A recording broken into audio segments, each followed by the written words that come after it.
vous invite à rejoindre vos sièges. Alors, on a des places pour les intervenants. Donc, déjà, merci à toutes et tous de votre intérêt. Merci d'être là. Je me présente rapidement donc, pour le temps que les gens s'installent. Je suis Thibaut Sumeli, chargé de mission à FIBOA Grand Est. Et donc, avec l'ensemble des partenaires et organisateurs, je pense au pôle FIBOA Énergie Libre, à l'Eurométropole de Strasbourg et aussi à l'INSA qui nous accueille. On vous en remercie. Plus l'ensemble des partenaires voilà, dont vous avez les logos sur l'écran. On tenait à vous proposer cette journée de rencontre professionnelle autour de la construction-rénovation en bois pour que vous puissiez mieux appréhender ce futur projet. Et donc, à ce titre-là, je vais tout de suite laisser la parole à M. Bonnet qui nous accueille, directeur de l'INSA. On leur remercie. Bien, on va reprendre sur la deuxième partie. Donc là, l'idée, c'est de... on avait quand même eu la chance d'avoir l'expression de pas mal d'interrogations et d'un contexte que vivent les maîtres d'ouvrage.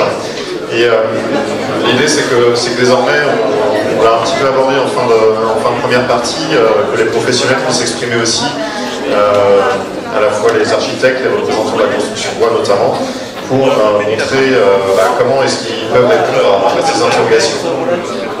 Juste une information importante, alors pour le déroulé de l'après-midi, donc comme dit, il y aura des rendez-vous en face à face, et pour ça, donc, on a pu organiser ça avec nos collègues en interne, Pierre notamment, que je remercie.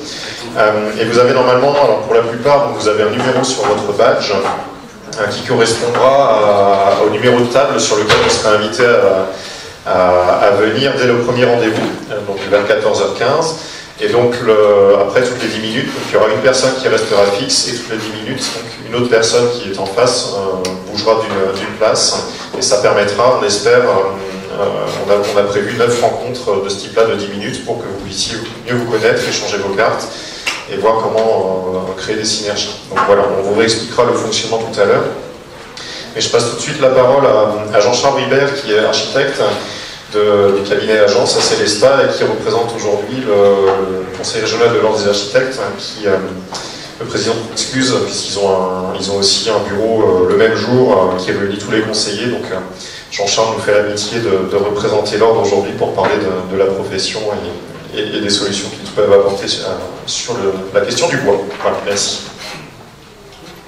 Merci Thibaut, bonjour à tous. Effectivement, à titre personnel,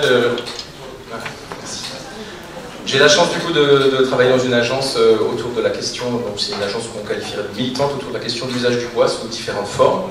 Et aujourd'hui, François Lierman m'a proposé, sous la menace et la contrainte, de représenter l'Ordre des archives, puisqu'il s'est réuni effectivement en même temps que FIBOA ce jour. Voilà, donc il y a eu quelques débats avant lesquels ont émergé l'idée de la culture du bois. Alors c'est vrai que pour nous c'est peut-être alors dans ce cas-là un constat d'échec, puisqu'une des missions de l'ordre au-delà des aspects régaliens, c'est vraiment de diffuser la culture architecturale, et je pense que dans une région comme l'Alsace, par rapport à notre patrimoine, la culture du bois est essentielle, puisqu'elle appartient à notre histoire, et certainement aussi à notre futur. Et donc voilà, malgré tout, c'est vrai que l'ordre s'est donné pour mission principale d'essayer de communiquer autour justement du plaisir d'habiter, du plaisir de traverser nos villes, de les fréquenter, de les utiliser à bien des égards. Et autour de ça, la manifestation principale aujourd'hui que vous connaissez certainement tous, c'est les journées de l'architecture qui ont lieu chaque année pour environ un mois, avec l'idée vraiment de diffuser cette culture architecturale qui aujourd'hui forcément est étroitement liée à l'aspect environnemental et à la démarche environnementale globale. Voilà. Donc les actions que l'Ordre des architectes souhaitait rappeler aujourd'hui, et un petit peu l'engagement qui est le sien pour décarboner la construction autour du bois et des matériaux biosourcés se fait à travers différentes actions. L'axe fort et principal aujourd'hui, c'est la formation, puisque l'Ordre est persuadé qu'il faut avant tout monter en compétences sur des aspects qui sont bien nouveaux pour nombre d'architectes, autour du matériau bois, terre, paille, pierre. Donc il y a un parcours de formation qui va être mis en place justement sur 2 ou 3 ans pour aider techniquement les maîtrises d'œuvre engagées à se former, à prescrire et du coup à suivre des chantiers avec des matériaux nouveaux, avec du coup des contraintes différentes ceux qu'on utilisait jusqu'alors. Il y a un partenariat dans ce sens qui a été monté avec Fibois, du coup, autour de webinaires et de rencontres, notamment sur l'aspect du feuillu dans la construction qu'on a déjà évoqué avant, avec cette partie du coup recherche de comment utiliser des essences locales dans la construction qui aujourd'hui ne le sont pas forcément ou pas suffisamment. Et l'Ordre des architectes est du coup persuadé aujourd'hui que le bois va être, on va dire, important dans tout ce qui est rénovation globale et performante. Aujourd'hui, l'idée, c'est effectivement une forte marche en avant sur la rénovation autour d'un matériau qui est le polystyrène. Et on est persuadé que demain, ce matériau va être remis en question et que des réflexions seront menées à de grandes échelles sur justement le bois dans l'enveloppe, le bois dans la performance en termes d'isolation, d'ossature, de menuiserie extérieure, etc. Voilà.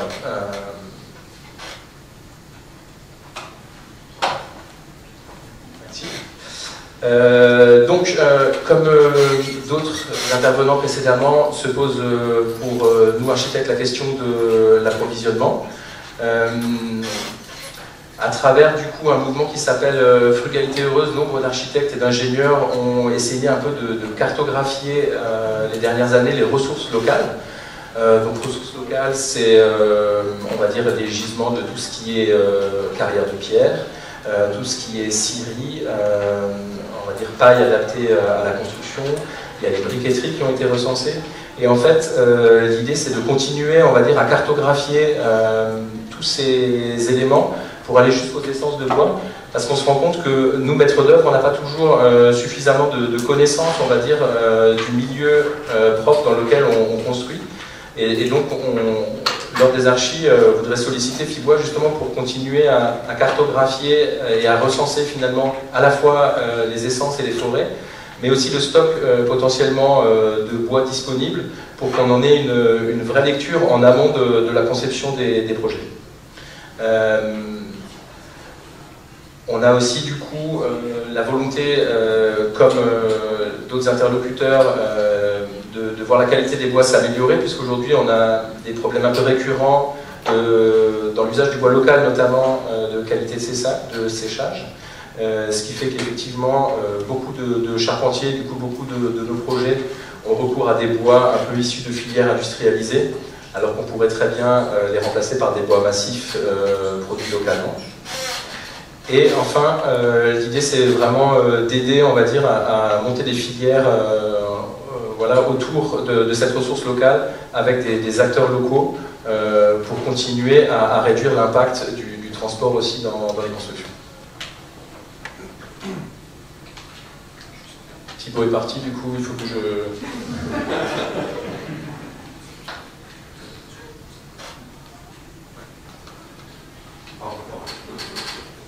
Vous me ferez plaisir de la lire.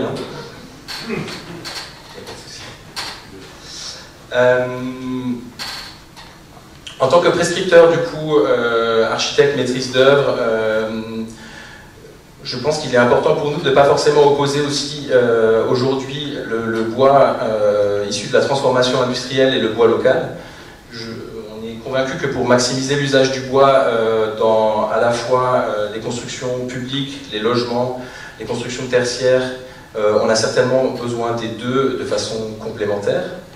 Et donc du coup, c'est vrai que en tant que prescripteur, l'Ordre des archis aimerait bien voir des filières industrialisées se développer localement pour qu'on évite d'avoir à faire appel à des procédés qui viennent souvent du coup de pays germaniques voisins. Continuer à monter en compétence du coup sur l'aspect formation que j'évoquais un petit peu plus tôt. Et travailler du coup avec tous les acteurs pour développer les filières à la fois bois, mais aussi autour d'autres matériaux biosourcés qui aujourd'hui sont en plein essor. On parle beaucoup de la terre, on parle beaucoup du coup de la paille, mais aussi du réemploi et de réutiliser aussi le volume bâti existant. Et du coup, c'est un peu là-dessus que je voulais rebondir sur ma conclusion, on va dire, peut-être en rebond un petit peu aussi au propos de Franck Maire, un peu plus tôt dans cette salle. C'est que peut-être qu'il faut construire moins pour construire mieux, Mais en tout cas, l'Ordre des architectes voulait faire passer le message que nous sommes prêts à vous accompagner vers la transition nécessaire et aider au développement des filières vertueuses et biosourcées pour la suite de vos chantiers.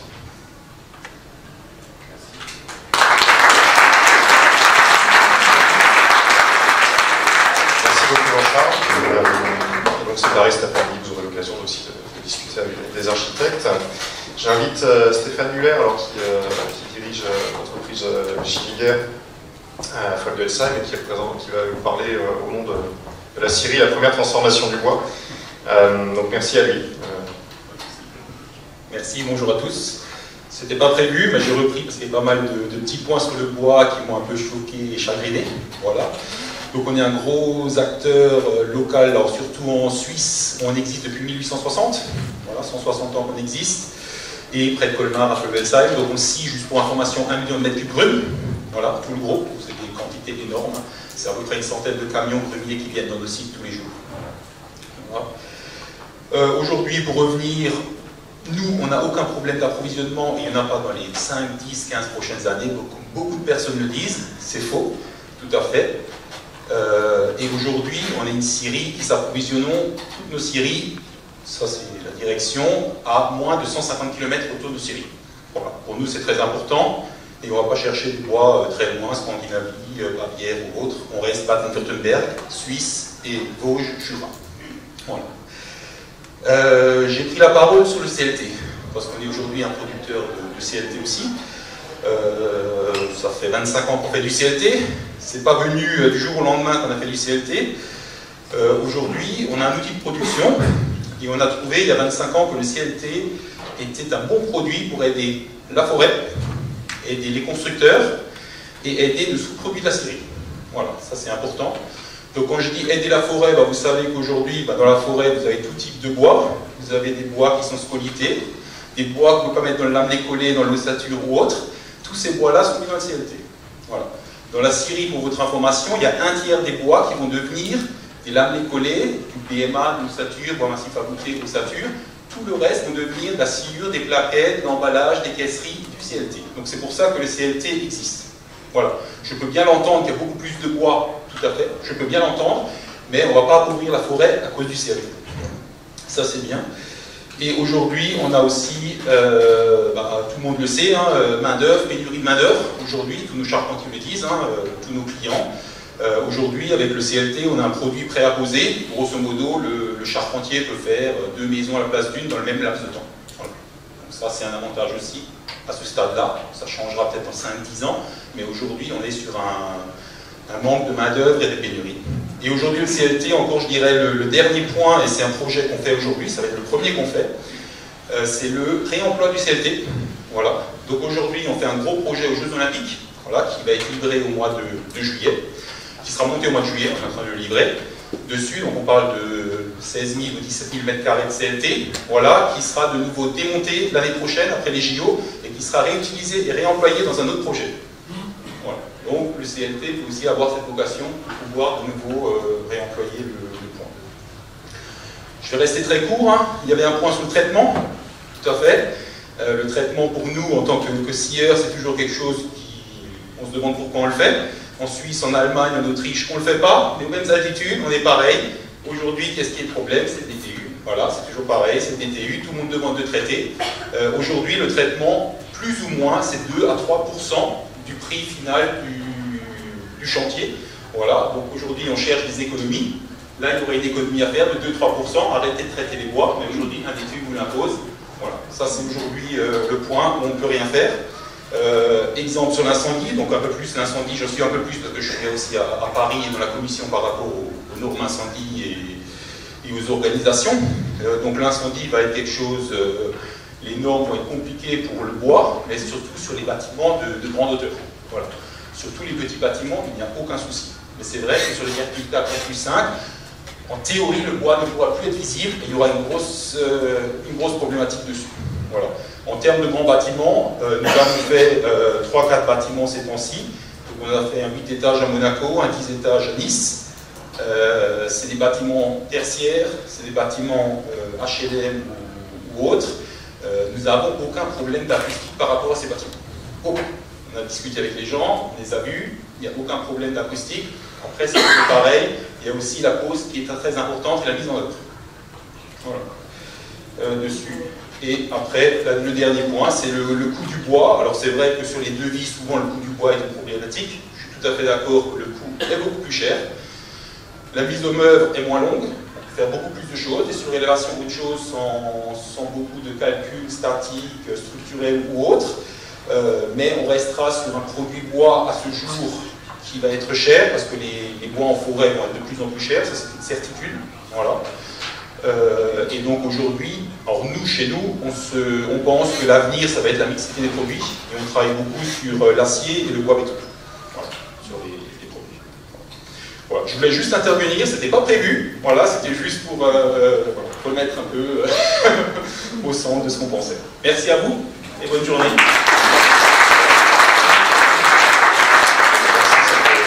Bien l'idée de répondre aussi à des questions posées en première partie, donc merci d'avoir représenté la première transformation.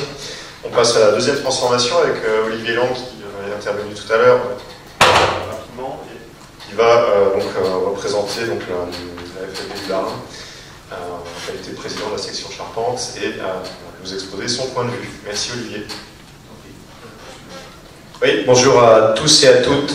Je connais pas mal d'entre vous dans l'assistance et d'autres rencontres à faire.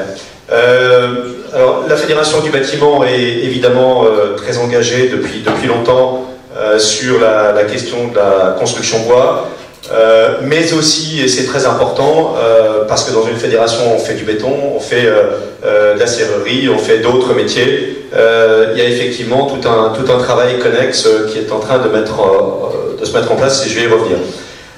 Merci à notre ami Schinger d'avoir remis un peu l'église au milieu du village sur la question du prix du bois, sur la question de l'approvisionnement, parce qu'effectivement, on véhicule beaucoup d'idées qui ont un train de retard. Il y a effectivement eu un gros phénomène de spéculation, de hausse, d'envolée des prix du bois pendant la période Covid et juste post-Covid, mais c'est plus le cas. C'est plus le cas. On revient sur des prix au mètre cube qui sont quasiment similaires à ceux de 2019, avec simplement un réajustement du prix légitime, parce que le prix du bois n'avait pas bougé pendant de très très nombreuses années, et on revient au juste prix du bois, qui d'ailleurs, c'est intéressant, est aujourd'hui quasiment plus compétitif que la construction traditionnelle en briques. Donc construire en bois ne revient pas plus cher que construire en briques, voire parfois l'inverse, avec évidemment, et vous le savez tous, des performances énergétiques qui sont sans équivalent.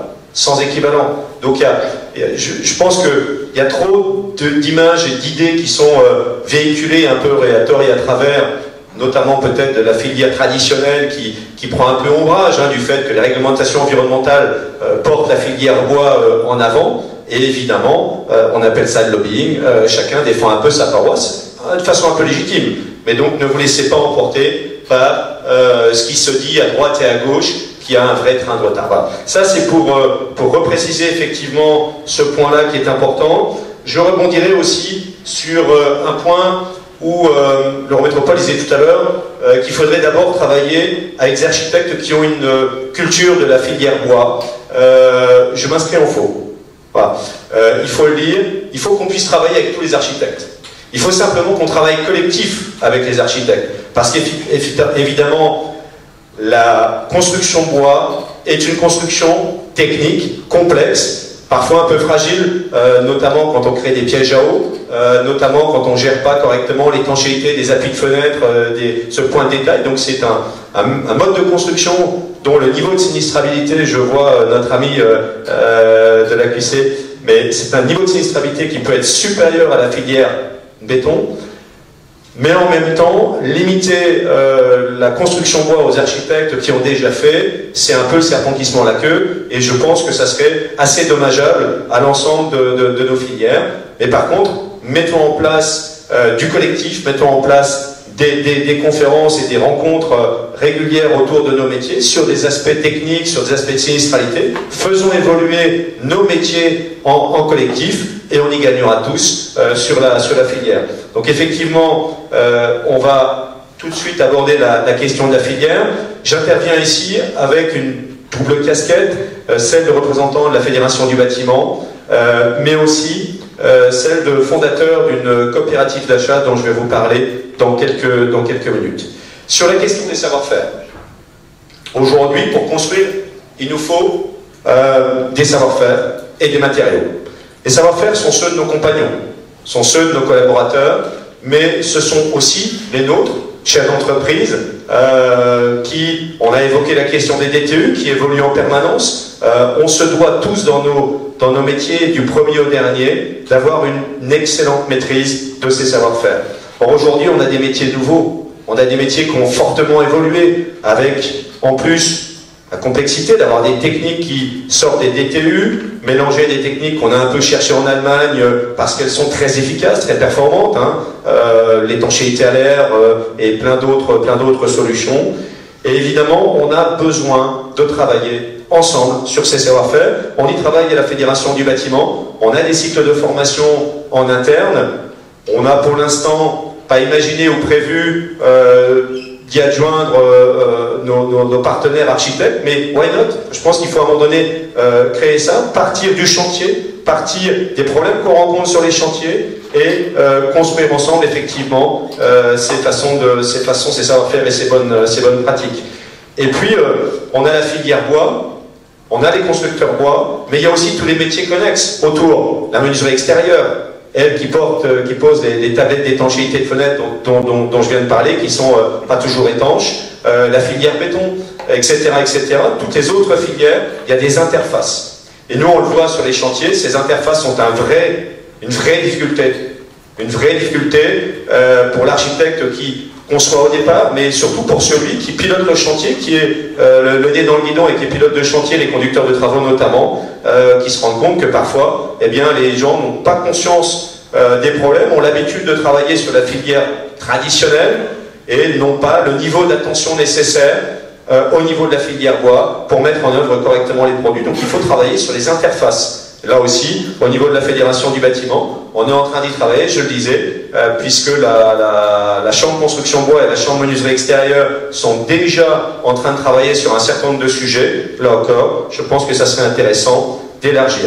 Le collectif, j'en ai parlé, mais c'est très important. Un exemple classique, les dessins, les projections de bâtiments, quand on les fait avec de la dalle béton au départ et qu'on les passe en filière bois, et qu'on se retrouve avec des dalles qui, au lieu de faire 17, font 26, et qu'on a 4 étages, il nous manque 40 cm, le prospect ne passe plus. Et donc là, on a un sujet. On a des sujets qu'il faut traiter dès le départ. Quand en plus, on veut traiter l'acoustique sur une dalle bois, on va rajouter une chape sur chacun des étages avec un peu d'isolant, et on rajoute 10 cm. Et donc, là où on était à une vingtaine de centimètres au 20 à 25, on va être sur du 40, 45, on a 20 cm par étage en plus. Donc ces travaux collaboratifs, il faut qu'on les engage dès aujourd'hui pour qu'on normalise certains aspects de la construction. Il ne s'agit pas de normaliser la conception ou le dessin, qu'on s'entende bien. Il s'agit vraiment de laisser la liberté d'expression aux concepteurs, mais en même temps de travailler sur des façons normalisées, parce que quand on est en phase exé, il n'y a rien de pire que de se demander comment on va faire le bâtiment. Et on passe en CLT parce qu'on n'a plus le choix, on augmente les coûts, on ne les maîtrise pas. Maîtrisons dès le départ le bâtiment. C'est des travaux qu'on fait déjà et qu'on a commencé, et je salue l'Eurométropole et notamment Talimax parce qu'on commence à mettre en place, notamment sur le quartier Citadelle, ce type d'organisation. On a été lauréat, l'Eurométropole a été lauréat, et on est associé à la Fédération du bâtiment à ce projet-là, avec effectivement des volontés de normaliser certains aspects de la construction. Et franchement, c'est formidable ce qui se met en place. Je vous invite tous à suivre et à nous accompagner dans cette démarche parce qu'elle est vraiment extrêmement vertueuse. Voilà, donc sur la question des savoir-faire, je pense qu'on a engagé un certain nombre de travaux tous ensemble. Il faut réussir à les fédérer, il faut réussir à passer le cap et accélérer maintenant. À accélérer. Franck le disait tout à l'heure, aujourd'hui, le marché du neuf est peut-être pas top, mais c'est pas grave. Il y a le marché de la rénovation énergétique, il y a le marché de la surélévation, surélever un bâtiment en structure bois et gagner des mètres carrés qui vont permettre de financer la rénovation énergétique de ce qui se fait en dessous. Ça se fait énormément à Paris, ça se fait pas encore assez à Strasbourg. Il y a des choses formidables à faire avec la filière bois. Il faut vraiment travailler collectif, et j'en discutais avec Bruno tout à l'heure, qui est devant. il faut organiser ces thématiques de façon régulière et qu'on soit tous autour de la table dans les semaines, dans les mois qui viennent, pas dans 5 ans, c'est maintenant. Voilà. Donc sur ça, franchement, la fédération, on est un acteur à vos côtés, déjà très engagé, et on a ces savoir-faire que l'on va valoriser avec vous au quotidien. Ça m'amène au deuxième aspect, parce que quand on dit savoir-faire, il faut aussi du monde autour de la table, et autour de la table, que ce soit à la fédération ou dans d'autres fédérations, la CAPEB notamment, il y a vraiment beaucoup d'engagement dans la filière. À la fédération, on a, je crois, sur les 80, les 150 entreprises alsaciennes autour de la filière bois, je crois qu'on en a une centaine qui sont à la fédération du bâtiment, dont au moins la moitié très active. Voilà. Et ça nous a amené aussi à nous poser des tas de questions lorsqu'il y a eu cette crise des matériaux, cette pénurie pendant le Covid. Comment on s'organise pour offrir aux maîtres d'ouvrage, aux maîtres d'œuvre, finalement une visibilité sur le prix. Et on a fait un certain nombre de concertations, que ce soit au niveau des fédérations, que ce soit entre professionnels, avec ou sans fédération. Et ces concertations, ces réflexions ont abouti à la mise en place d'un outil. Un outil qui est une coopérative d'achat de bois et dérivés qui s'appelle Copabat. Cet outil permet de réunir les membres qui s'y intéressent de la profession avec plusieurs avantages, plusieurs vertus. Elle vient en complément des outils existants, et je vois effectivement un représentant très engagé de la filière bois qui fait partie du réseau de négoce. Pas d'inquiétude, les réseaux en place, lorsqu'ils sont compétents et qualifiés, ont toute leur place aujourd'hui comme demain, parce que la filière augmente. Évidemment, les réseaux qui manquent peut-être de compétences vont certainement le ressentir, mais c'est la loi du marché. En tous les cas, la coopérative, elle a pour vertu de mettre autour de la table des professionnels capables de s'engager ensemble sur des volumes, des solutions industrielles, mais aussi de la commande numérique en réseau, mais aussi des savoir-faire, mais aussi finalement une capacité à s'entraider pour répondre à des marchés plus gros. Quand une entreprise locale n'a pas la capacité de répondre à un marché qui est un peu conséquent, alors on va faire appel à des gens qui viennent de 300, 400 km. Notre gros acteur local est déjà fort occupé sur les JO. On a Matisse, mais en dehors de Matisse, on est très rapidement sur d'autres acteurs qui viennent d'autres régions. Et quand on voit un bâtiment public, une école au milieu d'un village qui est fait et construit par un acteur qui a fait 300 km, alors que dans le village, on a des constructeurs bois, il faut sérieusement se poser la question. Sérieusement se poser la question, parce que c'est une incohérence environnementale aussi. Et donc le fait de travailler en réseau avec des filières, eh bien, permet de répondre peut-être en collectif sur des projets, et en tous les cas, d'échanger, d'en discuter, pour vous apporter, vous acteurs, concepteurs de la filière, effectivement, des vraies réponses et des réponses adaptées. Voilà, donc cette coopérative, on a commencé à en discuter pendant la crise du Covid, il y a 1 an et demi. Aujourd'hui, elle existe. Je vois d'ailleurs des adhérents que je salue de la coopérative ici dans la salle. Elle existe, elle fait ses premières livraisons depuis 2 ou 3 mois, et le phénomène s'amplifie, et effectivement elle va vraiment à terme devenir un acteur de la filière bois à part entière, avec toute sa dimension. Voilà donc un certain nombre de réponses pour vous dire que le bois est disponible, il est là, il est à des prix tout à fait cohérent. Donc on peut aujourd'hui construire en bois sans crainte en termes de visibilité de marché. D'ailleurs, je le précisais, mais la vertu de la coopérative, c'est aussi de s'engager sur des volumes. Ça veut dire qu'on est aussi capable de s'engager avec des scieurs rougiens. On parle de bois local. Aujourd'hui, scieurs rougiens, ils ont un peu de mal parce qu'ils ont une diversité de la clientèle, ils ont de la concurrence qui est très compliquée. Aujourd'hui, on est capable de prendre des engagements de volume avec des scieurs, et on imagine bien, on met les volontés politiques d'un côté, les scieurs de l'autre, et la troisième transformation au milieu, et on a l'équation, et ça fonctionne.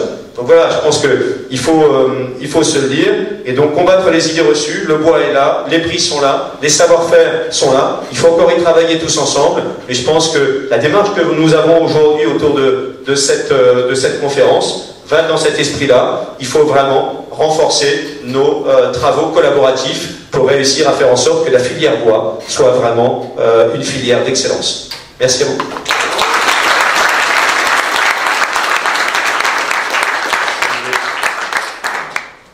Pour rester dans le domaine, j'invite Laurent Braun, qui est président de la Corporation des menuisiers bois du Bas-Rhin et représentant de la CAPEL, puisqu'il est membre du conseil d'administration. Voilà, donc il va pouvoir aussi vous exposer son point de vue complémentaire, et je le remercie de sa présence et de sa disponibilité.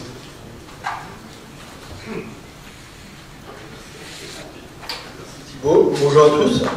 Donc Laurent Braun, je suis gérant d'une petite entreprise artisanale dans le domaine de la menuiserie, un peu d'ossature bois, dans le centre Alsace. Alors, je suis ici au titre de la CAPEB du Bas-Rhin, et je suis aussi conseiller professionnel national de la CAPEB, donc au titre des travaux que Olivier Lang a dit qu'on fait en concertation avec la FFB au niveau national.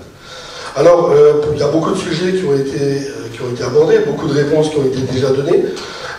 On a parlé de la ressource, alors je rappelle que pour la ressource, ce n'est pas un sujet qui date d'aujourd'hui. Il y a 15 ans, Sacha, on était déjà au César avec Adrien Zeller, le député, non, le ministre Loss.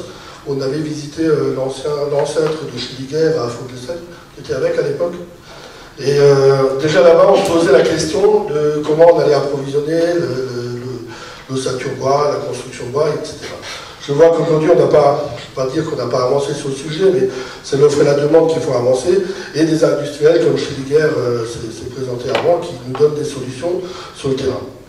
Par rapport à la mise en œuvre sur les chantiers, donc moi je représente des petites entreprises du bâtiment. Donc forcément, on a montré des projets avant, on a montré des projets de 54 logements, 55 logements. Bon, c'est pas dans les entreprises que je représente ne savent pas répondre seuls sur des projets de ce type-là. Donc forcément, et Olivier Lang l'a dit, ça va dans des regroupements d'entreprises, ça va dans des micro-lots, parce que ça c'est aussi une autre solution, c'est de défaire un découpage de lots et de créer des micro-lots, pas dans la construction, mais par exemple dans le bardage, dans l'aménagement intérieur. Alors j'ai entendu M. Parazote avant qui disait que la menuiserie intérieure, l'aménagement bois, on l'enlève parce que c'est pas significatif. Donc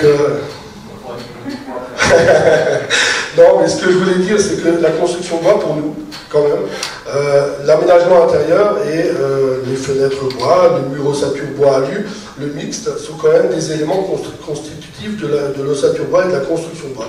Il ne faut pas l'oublier, effectivement, il y a l'enveloppe, mais il y a le bardage intérieur, il y a l'aménagement intérieur, donc tout ce qui est agencement. C'est vrai que dans les volumes de bois de ce qu'on parle, c'est pas significatif, vous avez raison. Sur les volumes, si on prend les volumes de bois, c'est pas significatif. Par contre, sur le nombre d'entreprises qui interviennent départementalement, régionalement, c'est très important parce que ça nécessite effectivement beaucoup de main-d'œuvre. Alors la main-d'œuvre, on l'a créée comment? Par la formation. Alors là, la CAPEB et la Corporation des menuisiers du Bas-Rhin que je représente, on est actifs dans tous les CFA du Bas-Rhin et du Haut-Rhin. Alors je ne dis pas que du Bas-Rhin, mais aussi du Haut-Rhin. Et on a la chance aujourd'hui d'avoir toutes les classes de la formation initiale jusqu'au BTS, et même les brevets de maîtrise qui sont remplis et donc qui ont une bonne attirance, on va dire, auprès des jeunes pour toutes les formations bois. Et les programmes de formation sont en train d'évoluer aussi parce que le mode constructif évolue, donc les formations doivent évoluer aussi. Pour faire évoluer tout ça, on a aussi, je voulais parler, et tout le monde ne sait peut-être pas, dans le bois, on a depuis quelques années une taxe affectée du code d'IFAB. Alors c'est quoi? On s'était mis autour de la table il y a quelques années et on a dit si on veut faire évoluer le bois, parce qu'on a un temps de retard, ça a été dit dans la salle, par rapport à la construction béton et ainsi de suite, si on veut faire évoluer, forcément il faut qu'on travaille, il faut qu'on fasse des essais, il faut qu'on fasse des études, des recherches et ainsi de suite. Et donc on a créé une taxe affectée avec le Codifab. Et dans ce Codifab, si vous allez sur le site du Codifab, vous trouverez un nombre d'actions énormes qui ont été réalisées et financées par le Codifab pour pouvoir répondre à tout ce que vous avez parlé aujourd'hui, tenue du bois, acoustique, le feu, on pourrait en citer plein. Mais il y a surtout quelque chose qui est très intéressant, c'est le catalogue bois construction, qui est sur le site du Codifab. Alors là, je vous invite tous à y aller, et il est vraiment fait pour tout le monde, du concepteur jusqu'au metteur en œuvre. Le catalogue bois construction répond à un certain nombre de questions initiales, et monsieur de l'Eurométropole avant avait une liste donc, comme le bras de questions qui se posaient à juste titre. Et pour répondre à ces questions, déjà il y a le catalogue bois construction, mais il y a aussi, comme mon confrère le disait avant, les artisans du secteur, on est prêt à se mettre autour de la table et à répondre à un certain nombre de questions par rapport à ça. On a parlé des marchés. Alors les marchés, et M. Schor le disait avant, c'est vrai qu'on est très vite full, on va dire, en termes de demande d'appels d'offres. On a 3 appels d'offres qui arrivent. Déjà, ça nous prend 48 heures, voire plus. La différence, alors, je ne veux pas parler du béton que je ne connais pas assez bien, mais autant que je le sache, dans un appel d'offres béton, il y a un vrai bureau d'études qui a travaillé avant et qui a donné des quantitatifs qui sont à la charge et à la responsabilité du bureau d'études. Quand nous on reçoit un appel d'offres, il y a marqué, il y a effectivement des quantitatifs, il y a marqué à vérifier. À vérifier, ça veut dire que tu refais l'étude. Si tu refais l'étude, ça veut dire que ça coûte de l'argent. Et donc, on est 10 entreprises à répondre à un appel d'offres. Les 10 vont consulter un bureau d'études pour vérifier une étude qui a été faite, donc repayer encore une fois une étude, et en plus prendre du temps. Donc je pense qu'il y a un petit toilettage à faire à ce niveau-là. Il y a peut-être, s'il y a une étude qui a été faite, c'est à supporter par l'entreprise qui a fait l'étude, pas par l'entreprise qui va vérifier l'étude que l'entreprise a faite. Donc, si on veut parler d'économie, je pense, à titre et en représentation des entreprises que je fais là, c'est vraiment une question que se pose tous les jours. On reçoit un plan, on reçoit une étude et on dit à vérifier. Alors qu'on est seulement au stade de l'appel d'offres. Donc, si on veut diminuer les coûts, il y a peut-être un levier par rapport à ça. Par rapport au marché aussi, c'est vrai que, comme je dis, moi je représente les petites entreprises du bâtiment. Donc c'est vrai que si vous avez sur l'Alsace par exemple ou sur le Bas-Rhin, vous avez, il y a mon collègue avant il a dit, il y a 200 entreprises qui sont dans le domaine. Vous allez avoir par rapport au genre de marché que vous avez montré là, 4 ou 5 qui sauront répondre, pas plus. Pas plus, parce que le reste, on est beaucoup de metteurs en œuvre, des entreprises qui sont entre 10 et 20 salariés, qui savent répondre sur des micro-lots ou sur un étage, 2 étages, 3 étages peut-être, mais ça ne va pas aller plus loin. Donc il y a peut-être du redécoupage, je l'ai dit avant, mais il y a aussi peut-être du regroupement, ou alors peut-être construire différemment. Après, pour le bois, alors j'ai une réaction un peu plus mesurée que mes confrères, c'est bien de mettre du bois. Dire que le bois coûte moins cher que le béton, bon, ça n'engage que ceux qui disent. Moi je pense que ça coûte un peu plus cher, mais ça dépend toujours de la typologie du chantier. Je ne pense pas que c'est une règle définie à l'avance, que forcément ça coûte moins cher ou plus cher. Ça dépend, c'est petit, c'est grand, c'est long, c'est facile d'accès, c'est pas facile d'accès, est-ce qu'il y a une notion de chantier. Il y a tellement de paramètres qui peuvent rentrer en ligne de compte. Mais en tout cas, je pense que le bois a été propulsé sur le devant de la scène avec la nouvelle RE 2020, mais mettons du bois au bon endroit. Je pense que c'est plutôt ça la bonne idée. Il ne faut pas vouloir mettre du bois partout, il faut l'associer au béton aussi, parce qu'on a besoin du béton des fois pour stabiliser les ouvrages, mais faisons intelligemment et allez-y, il faut qu'on y aille, on va dire doucement. Il ne faut pas qu'on veuille atteindre l'objectif le plus haut dès à présent, il faut qu'on travaille ensemble et qu'on y aille possible. Voilà, en tout cas, les artisans des petites entreprises du bâtiment, autant fenêtres qu'aménagement intérieur qu'ossature bois, sont prêtes à vous accompagner dans tous vos projets et on est disposé à discuter. Voilà.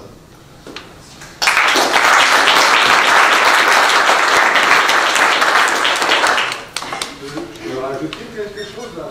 Oui, allez-y, monsieur Schor, le temps. Sur le bureau d'études, c'est vraiment un très très bon problème en Alsace, où on a des appels d'offres, il y a des quantitatifs qui sortent, qui sont à vérifier. Il faut savoir une vérification d'une étude complète, c'est entre 10 et 60 000 euros, à peu près. Et quand je dis tout à l'heure que je rentrais un chantier sur 15, je ne peux pas me payer 60 000 ou 10 000 euros x 15 avant de rentrer gentiment un chantier. C'est absolument impossible. Il y a plusieurs exemples. On a fait une passerelle à Reichshofen, le bureau d'études a oublié qu'il y a du vent. Le vent, la passerelle, elle serait tombée. Quand on a modifié, on nous a dit vous avez modifié la conception, c'est à votre charge. Ben, il y a un surcoût à l'achat de 30 000 euros qui était à discuter. Mais donc, on m'a dit tant que vous aviez à vérifier. Ben oui, à vérifier l'étude, c'était juste pour cette passerelle, c'était 20 000 euros. Voilà, on ne peut pas le faire en appel d'offres. On a un autre, une poutre au vent à Mittelhausberg. Une poutre au vent, ça s'appelle poutre au vent parce qu'elle est au vent. Et le bureau d'études a oublié qu'il y a le vent. Et donc la poutre, elle ne tenait pas. Tout le bâtiment manquait de bois. Et un autre exemple, juste 800 mètres carrés, ou un autre bureau d'études qui dit qu'ils sont spécialistes bois à Strasbourg, mais ils ne sont pas. Il y avait 24 mètres cubes qui manquaient. 24 mètres cubes. On sait ce que c'est, hein, sur 800 mètres carrés. Donc c'est vraiment un sujet qu'il a dit qu'il faut creuser. La responsabilité en appel d'offres doit être au maître d'ouvrage. Merci. Maître d'œuvre. On va passer la parole à Brigitte.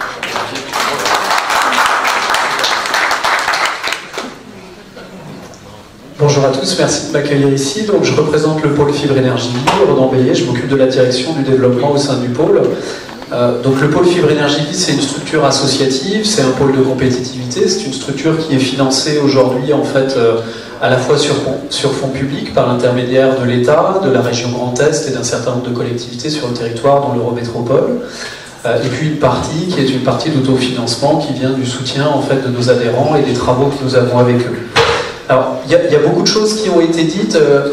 Moi, je vais peut-être vous emmener sur un terrain un petit peu plus prospectif, ou en tout cas projeter un petit peu plus ça dans l'avenir, parce que l'ADN des pôles, c'est l'accompagnement et l'innovation.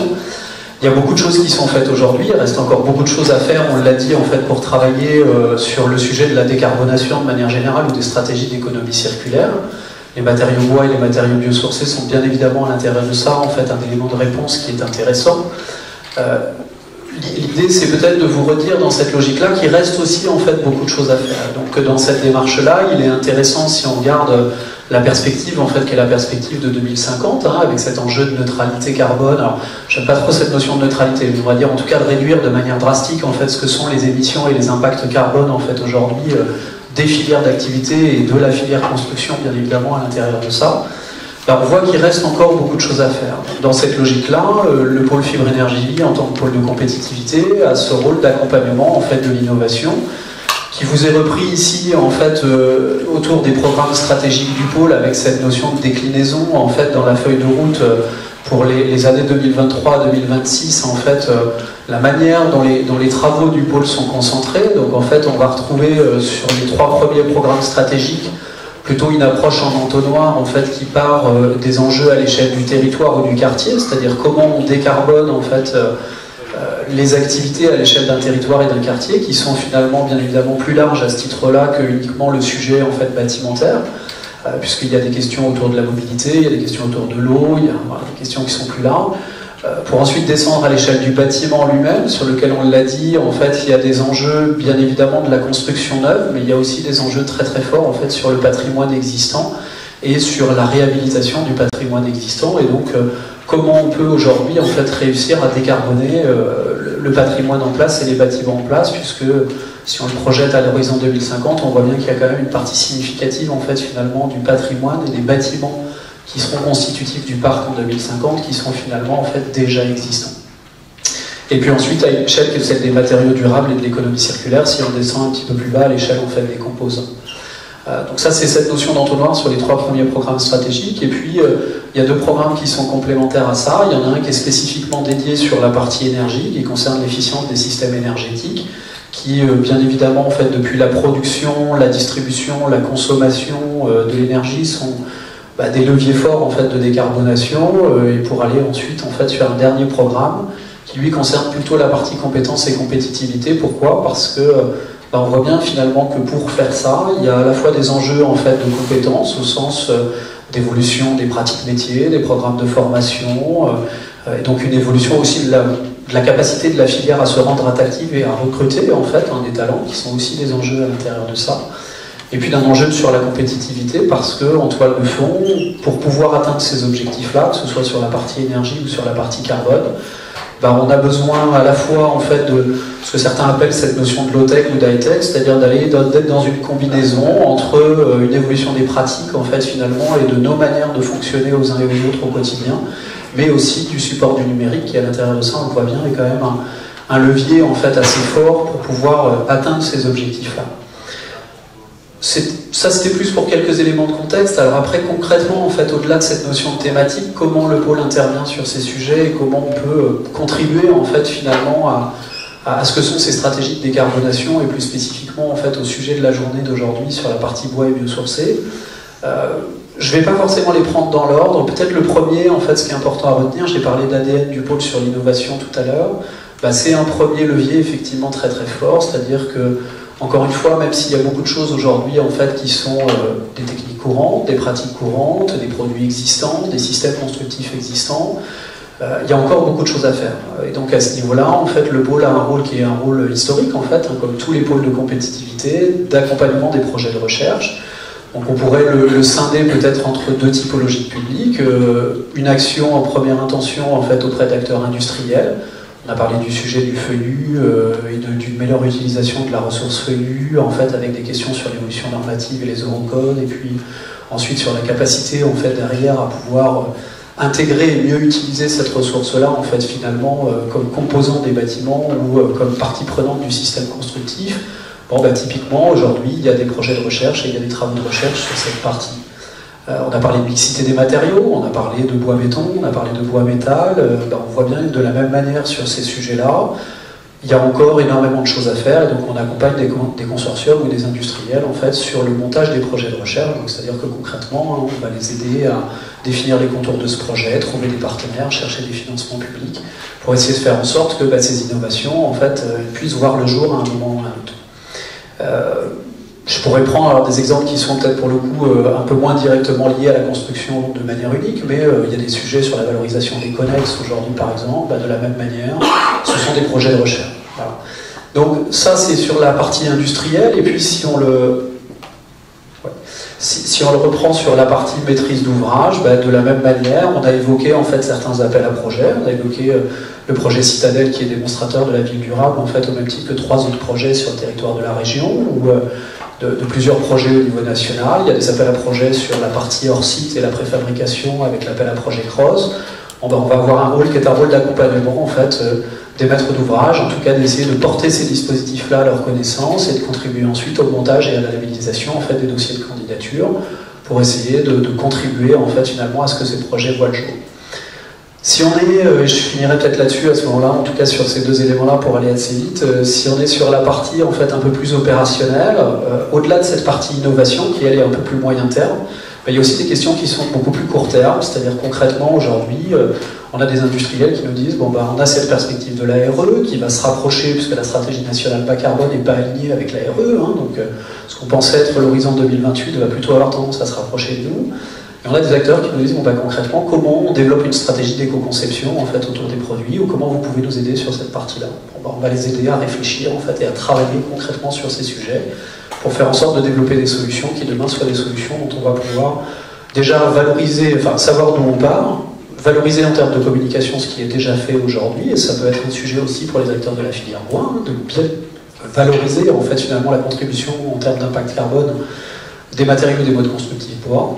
Et puis ensuite d'aller travailler sur l'éco-conception de ces produits, c'est-à-dire sur la réduction de ces impacts. On le fait de la même manière avec les maîtres d'ouvrage, sur des questions qui sont plutôt à l'échelle d'un projet bâtimentaire, c'est-à-dire concrètement comment je peux tester des choses sur un bâtiment, soit en étant plutôt dans une logique un petit peu d'expérimentation avec démonstrateur, c'est-à-dire quand je vais vouloir mettre en œuvre un bâtiment où je vais monter le niveau d'ambition par rapport à la RE, alors, compte tenu du contexte, c'est pas trop la tendance actuelle, mais voilà, il peut y avoir des questions autour de ça, on va essayer de les aider en fait concrètement à monter ce niveau d'ambition des programmes et puis à travailler sur les questions d'assurabilité, sur les questions d'interface qui ont été évoquées tout à l'heure, pour faire en sorte que concrètement en fait, ces expérimentations déjà elles voient le jour, puis qu'ensuite on puisse essayer de les reproduire à plus grande échelle.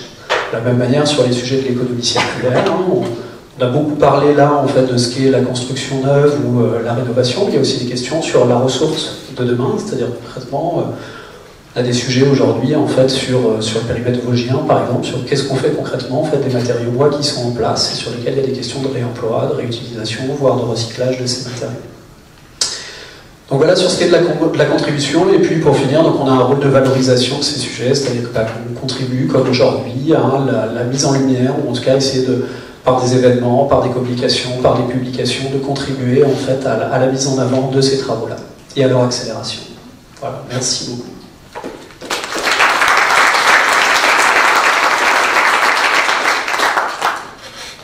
Pour dire que je transmettrai l'ensemble des diaporamas, bien sûr, pour que vous puissiez aussi y avoir accès plus amplement dans un second terme.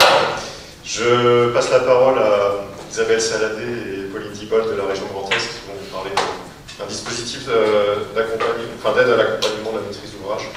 Voilà, je vous laisse la parole. Donc, bonjour à tous, pour me présenter, je suis Pauline Dibald, chargée de mission transition énergétique au pôle bâtiment durable de la région Grand Est.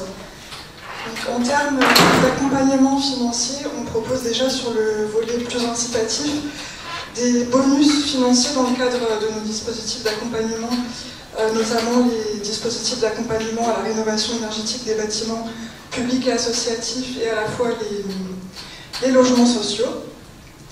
On propose également des bonus, il y a également des bonus financiers qui sont mobilisables dans le cadre des subventions liées à l'aménagement du territoire. On a un dispositif que je vais vous présenter tout de suite de soutien aux missions d'assistance à maîtrise d'ouvrage pour l'utilisation du bois et des matériaux biosourcés, et également un appel à projet pour la reconnaissance des matériaux biosourcés et bas carbone.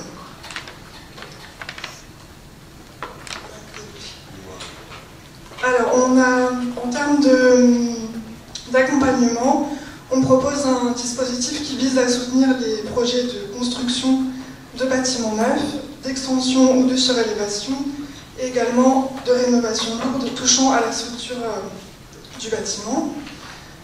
Ce dispositif vise vraiment à accompagner les maîtres d'ouvrage volontaires qui n'ont jamais réalisé d'opération de ce type, donc afin qu'ils puissent être accompagnés justement par un assistant à maîtrise d'ouvrage. Et les bâtiments qu'on accompagne au niveau des typologies, c'est assez large, donc il y a à la fois les bâtiments d'habitation et les logements foyers, les ERP et commerces et équipements publics, les bâtiments de bureaux et les bâtiments d'activité, de production ou de stockage. Et au niveau du critère d'entrée, on demande à ce que la surface du projet soit de 200 m² minimum. Alors, au niveau des outils disponibles, on organise depuis 2020 un appel à recensement des compétences avec des partenaires qui sont d'ailleurs pour la plupart ici présents. Donc, le but de cet appel à recensement, c'est de recenser justement des assistants à maîtrise d'ouvrage volontaires qui souhaitent intégrer une liste qu'on met à disposition ensuite des maîtres d'ouvrage publics et privés qui souhaitent faire appel à notre dispositif. On propose également un cahier des charges préétabli qui détaille vraiment les missions de l'assistant à maîtrise d'ouvrage de A à Z. Et au niveau de l'aide financière, on a une aide qui concerne vraiment la première phase de l'AMO avec le programme, la sélection de la maîtrise d'œuvre et le suivi des études de conception. Donc cette aide, elle est à hauteur de 50% hors taxe du montant des missions de l'AMO, elle est plafonnée à 8 000 €. Et on a également une deuxième aide qui là va concerner tout ce qui est vraiment assistance à la passation des marchés de travaux et le suivi des travaux de manière globale. Et là, pareil, elle est à 50% hors taxe du montant des missions, du montant hors taxe des missions de l'AMO, et elle est plafonnée à 7 000 €. Bonjour, donc Isabelle Saladé, au pôle bâtiment durable de la région Grand Est. Donc déjà je voudrais juste compléter par rapport à la présentation de ce dispositif de soutien aux missions d'AMO, parce que finalement ça répond à ce que disait monsieur Olivier Lang tout à l'heure, de l'anticipation, comment mieux anticiper les contraintes des chantiers, comment mieux prévoir dans les cahiers des charges les surépaisseurs de plancher, les besoins de hauteur un peu supplémentaires. Voilà, donc l'idée c'est vraiment, bon nous clairement on n'a pas les moyens d'accompagner les travaux, de financer en tout cas de subventionner les travaux. Par contre ce qu'on vous propose c'est vraiment d'accompagner les maîtres d'ouvrage dans cette anticipation des contraintes pour que les projets en bois soient réussis derrière et qu'il y ait le moins de surprises possible, le moins de délais, de dérapages, etc. Voilà, donc maintenant on peut passer à cet appel à projet reconnaissance des matériaux biosourcés et bas carbone pour le bâtiment. Donc très rapidement, vous avez aussi une petite plaquette là, qui est disponible à l'entrée, qui vous donnera un peu plus de détails. Et bien sûr, on sera joignable pour tous les détails supplémentaires. Donc ça, c'est un appel à projet qui est surtout à destination des fabricants de produits et de procédés pour le bâtiment à faible empreinte carbone, donc surtout à base de bois, de biosourcés, mais aussi on a ouvert à la terre crue et éventuellement au réemploi. Et donc l'objectif, c'est de financer une partie des essais, des démarches d'avis techniques et de toute la procédure de reconnaissance de ces matériaux par les assurances. Donc c'est vraiment aider à passer un cap et notamment pour pouvoir atteindre les marchés publics. Voilà, donc l'appel à projet il s'est déroulé depuis l'année dernière et là il est ouvert encore cette année jusqu'à la fin de l'année. Et on finance ici seulement les prestations, donc tout ce qui est études de laboratoire, études d'analyse de cycle de vie, je crois qu'il y avait peut-être une deuxième, voilà c'est ça. Tout ce qui est aussi frais de prototype et maquettes qui seraient nécessaires pour ces essais en laboratoire. Et puis bien sûr tout ce qui concerne les avis techniques. Alors par rapport au dispositif de soutien à l'assistance à la maîtrise d'ouvrage pour l'usage du bois et des matériaux biosourcés, donc ça fait maintenant un petit peu plus d'un an qu'il a été lancé. Et on a fait le constat qu'en fait on recevait très peu de demandes sur ce dispositif-là. Donc dans l'objectif d'identifier en fait vos besoins ou éventuellement justement l'inverse, s'il n'y a pas de besoin en assistance à la maîtrise d'ouvrage, on a préparé un petit questionnaire qui normalement, pour lequel un QR code vous a été distribué. Donc on vous remercie d'avance pour votre participation et on reste à votre disposition pour tout renseignement complémentaire. Merci pour votre attention.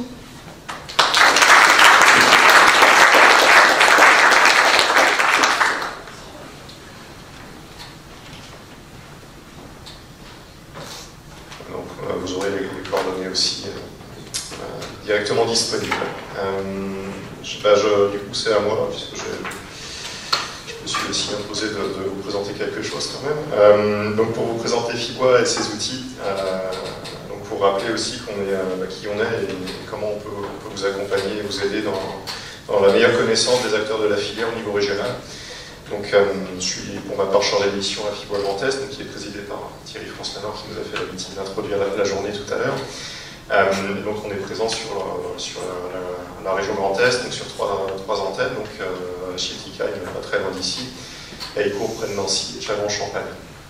Et donc, notre but, c'est vraiment de fédérer l'ensemble des acteurs de la filière. Donc, vous l'avez compris, les forestiers, les scieurs, les charpentiers, les menuisiers, les acteurs du bois énergie, entre autres, ou l'industrie lourde encore, pour justement vous apporter des réponses. Et donc, il faut savoir aussi que Fibois existe dans toutes les régions de France, et donc on est fédéré au niveau national par Fibois France, présidé par Paul Jarquin, président aussi d'RE Habitat qui a signé le pacte tout à l'heure. Bref, ça crée un réseau quand même qui vous permet, même si vous êtes amené à travailler dans d'autres régions de France, de bien identifier les forces en présence sur chaque territoire et de vous mettre en lien avec l'ensemble des acteurs. On a quelques outils, bien sûr, qui peuvent vous aider. Alors, je suis naturellement très rapide, donc je ne vais pas être exhaustif. On a parlé du catalogue construction bois tout à l'heure, qui est un outil de la filière qui est extrêmement performant pour effectivement trouver beaucoup de détails techniques, beaucoup d'indications sur les données environnementales des produits, par exemple, ou encore une aide à la rédaction des CCTP. Bref, j'ai encore eu la question il n'y a pas si longtemps sur où trouver ce type d'informations, et le catalogue permet de répondre à beaucoup de questions. Et puis sur l'aspect offre des produits, ça c'est un sujet qu'on souhaitait aussi aborder aujourd'hui, et il y a un outil qui existe déjà depuis quelques années qui s'appelle Produits Bois-Grand Est. Donc c'est vraiment un annuaire, particulièrement des activités des scieurs de la région, et qui vous permet de trouver des produits bois. Donc vous avez sur la colonne de gauche les produits et les essences concernées. Donc si vous cherchez typiquement des entreprises qui font du labelli collé, qui font des lames de bardage dans une essence spécifique par exemple, et bien vous pouvez, l'annuaire s'actualise en fonction des entreprises qui vous proposent ces produits. Donc vraiment on a ce devoir de neutralité qui doit vous permettre de trouver un maximum d'acteurs. On a aussi un prix régional de la construction bois qu'on organise qui permet de référencer de nombreux bâtiments existants, déjà livrés, et avec sur chacun de ces bâtiments donc un retour d'expérience, le nom des entreprises qui ont travaillé dessus, les architectes aussi. Bref, ça peut vous permettre de trouver de l'information, de trouver des gens qui sont capables de vous aider dans vos futurs projets.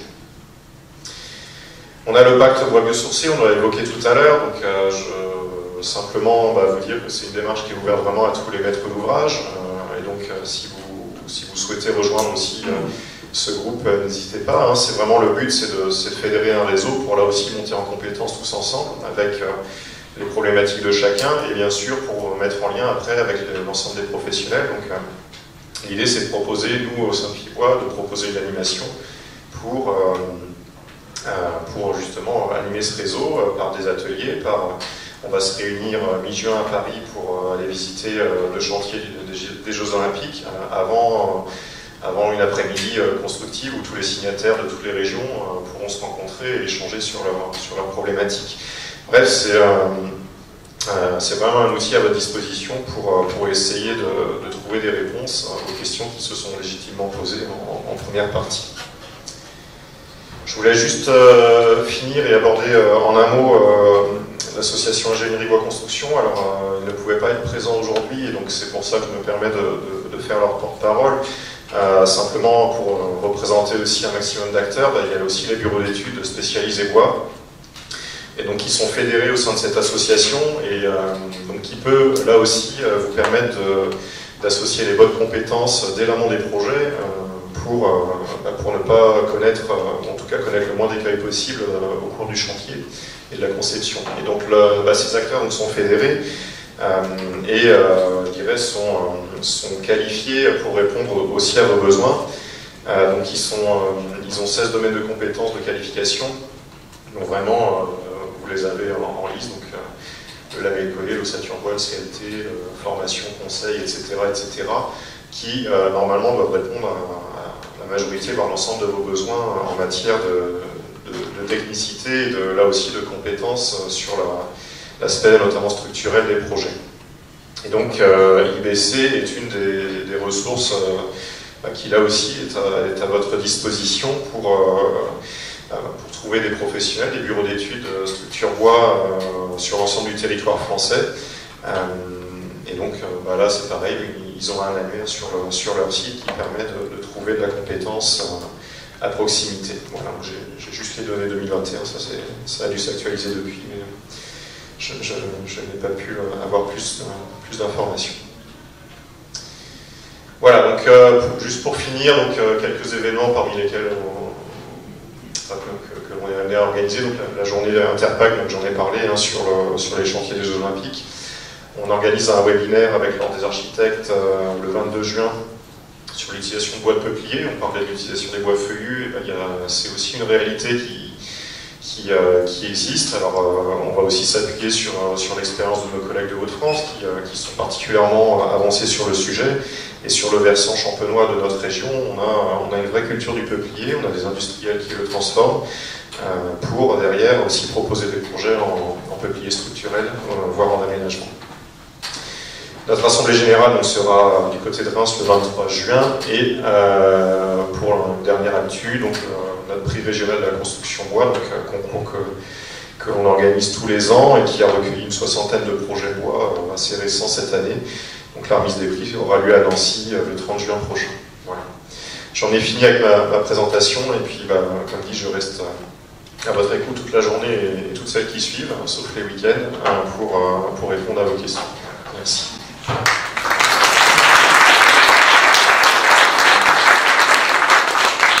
Voilà, je salue Jérôme Martinez qui lui aussi a fait une longue route pour nous rejoindre, et je le remercie, qui représente le label Bois de France et voilà, on parlait de traçabilité, d'approvisionnement, c'est un des sujets que tu maîtrises parfait. Merci.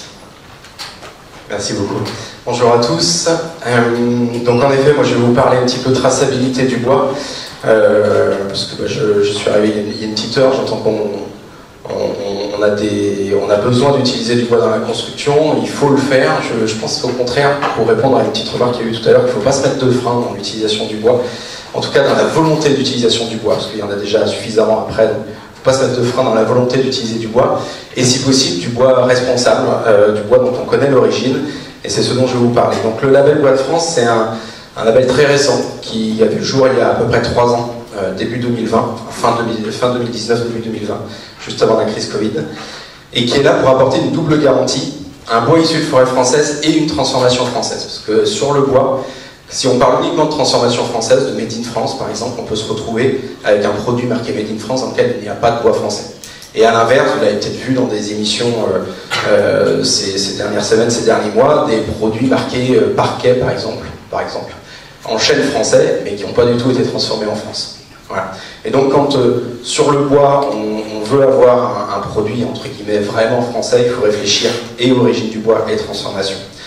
C'est un label qui fonctionne sur le principe de la certification, avec des audits pour assurer une crédibilité à long terme et pour apporter vraiment une garantie sur les produits finaux. C'est un label qui s'adresse à tous les produits. Alors aujourd'hui on parle construction, mais dans le bois, avec le bois on peut faire plein de choses, on peut faire du bois énergie, on peut faire de l'ameublement, etc.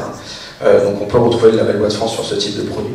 Et puis, et c'est vraiment ça qui est important, c'est que finalement le label Bois de France c'est un outil. C'est un outil évidemment pour les entreprises, pour mettre en avant leur production, et c'est un outil pour les utilisateurs de bois, notamment pour les maîtres d'ouvrage ou les porteurs de projets, les maîtres d'œuvre.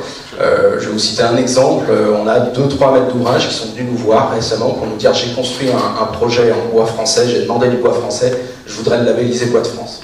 Puis quand on a fait les contrôles, on s'est aperçu que non, en fait, il n'y avait même pas une majorité de bois français dans le bâtiment, parce que malheureusement, les choses n'avaient pas été factualisées. Et ça, c'est ce que peut apporter le label Bois de France, c'est de factualiser vraiment les choses avec vraiment une garantie de l'origine des bois.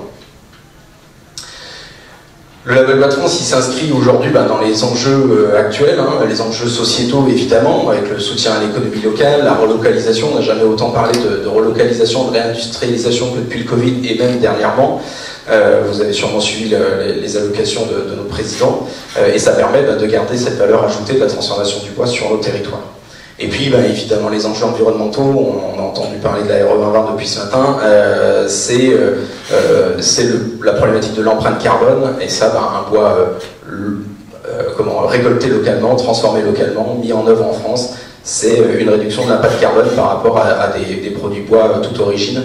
Et ça, aujourd'hui, on voit la différence quand on regarde les fameuses FDES, les fiches de déclaration environnementale et sanitaire sur les produits bois. On voit que l'empreinte carbone entre des FDES toute origine et des FDES en Bois de France, il y a une différence d'empreinte carbone. Et c'est logique. Il y a aussi cette notion, vous en avez peut-être entendu parler si vous vous intéressez, mais il y a ce qu'on appelle aujourd'hui le règlement bois de l'Union européenne pour lutter contre la déforestation, enfin en tout cas contre la déforestation importée, qui va devenir le RDUE, qui va devenir encore un peu plus précis. Et ça, du coup, quand on s'adresse à uniquement des forêts françaises, on a, par définition, on n'a pas cette problématique de déforestation importée, donc ça peut être aussi une réponse à ce genre de choses. Comment ça fonctionne très rapidement, la partie fabrication française, ça c'est pas compliqué à prouver à partir du moment où vous avez une entreprise qui est établie en France. Par contre, la partie forêt française nous oblige à une traçabilité depuis la forêt jusqu'au produit fini. Et c'est là qu'on apporte vraiment cette fameuse garantie et cette fameuse traçabilité. Alors on s'appuie sur des choses qui existent, voilà, je vous cite l'ISO 38200, voilà. Et c'est appliqué par toutes les entreprises de la chaîne de transformation, depuis la forêt jusqu'à votre projet de construction. Et aujourd'hui à Strasbourg, aujourd'hui ce que peut vous apporter Bois de France, c'est un accompagnement sur vos projets, dans la caractérisation de vos demandes d'origine de bois pour faire en sorte qu'elles soient précises et que vous n'ayez pas les problèmes que j'ai pu citer tout à l'heure. Et puis pourquoi pas, si vous avez un projet en effet en bois français, de voir comment le valoriser avec cette labellisation Bois de France. Et puis, c'est un petit scoop, on est en train de développer avec le réseau Fibois une plateforme. Alors construire en bois, ce ne sera peut-être pas le nom définitif, ou peut-être qu'on trouve un nom un peu plus punchy, et qui sera un outil numérique de mise en relation entre les porteurs de projets, les entreprises avec leurs fournisseurs. Voilà, c'est un projet qui est soutenu au niveau de la filière et qui est soutenu par le ministère des Cultures.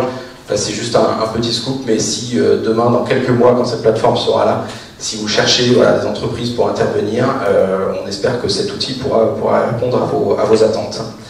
Voilà pour le label Bois de France. Et j'espère avoir tenu les temps.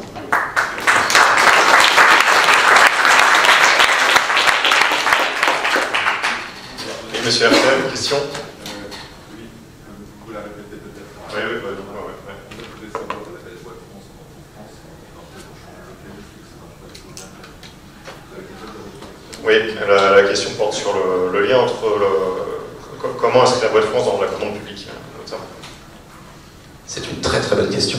On a travaillé en effet sur ce sujet-là, notamment justement suite au pacte. Le premier pacte c'était celui en Ile-de-France, et tout de suite s'est posé cette question de dire comment arriver à prescrire le bois français dans les marchés publics. Donc on a travaillé sur le sujet et on a sorti un guide juridique. On a travaillé avec un juriste spécialisé dans les marchés publics, et on a défini plusieurs critères. Le critère bois de France, alors ou équivalent, on a défini une équivalence, voilà, parce qu'on ne peut pas fermer un marché public, et le critère empreinte carbone justement, qui permet de distinguer les produits en bois français par rapport à des produits de toute origine. Voilà. Et donc ce guide est disponible si vous le souhaitez, voilà, on peut vous le mettre à disposition et vous accompagner dans son utilisation. C'est juridique, c'est jamais très, très simple, mais on peut vous accompagner pour ça, pas de souci. Donc on a trouvé une solution pour les marchés publics. Encore une question. En quoi ce serait mieux d'acheter un bois français en Bretagne que d'acheter juste de l'autre côté de la frontière? On voit qu'on emprunte extrêmement. Alors évidemment, il y a des effets de bord comme à chaque fois dans ce genre de choses, hein, c'est sûr, c'est normal, il n'y a pas de souci. Évidemment que je ne vais rien vous dire. Si vous allez chercher du bois en forêt noire pour un projet ici à Strasbourg, ça sera beaucoup plus logique que du bois breton, pour reprendre votre exemple. Il n'y a pas de souci. Le label Bois de France, c'est vraiment pour donner c'est un outil, c'est pour donner des éléments de réponse à des gens qui veulent savoir d'où ça vient et qui veulent porter une attention sur le sujet. Et après, évidemment, quand on est en Alsace, quand on est peut-être dans le Nord, etc., là, il y a d'autres solutions qui peuvent peut-être être plus intéressantes, on est d'accord. Il n'y a pas de souci. Et c'est d'ailleurs ce qu'on a fait dans le pacte, où dans le pacte, on a parlé de bois français ou de bois à 150 km du chantier. Voilà, pour tenir compte, justement, de cette problématique. Et il n'y a pas de souci, sur Bois de France, je sais très bien déjà, d'une part, qu'on ne fera pas tout en Bois de France.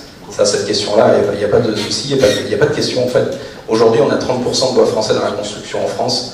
L'idée, c'est d'essayer de la faire progresser, cette proportion, pour essayer d'être plus responsable dans notre utilisation du bois. Voilà.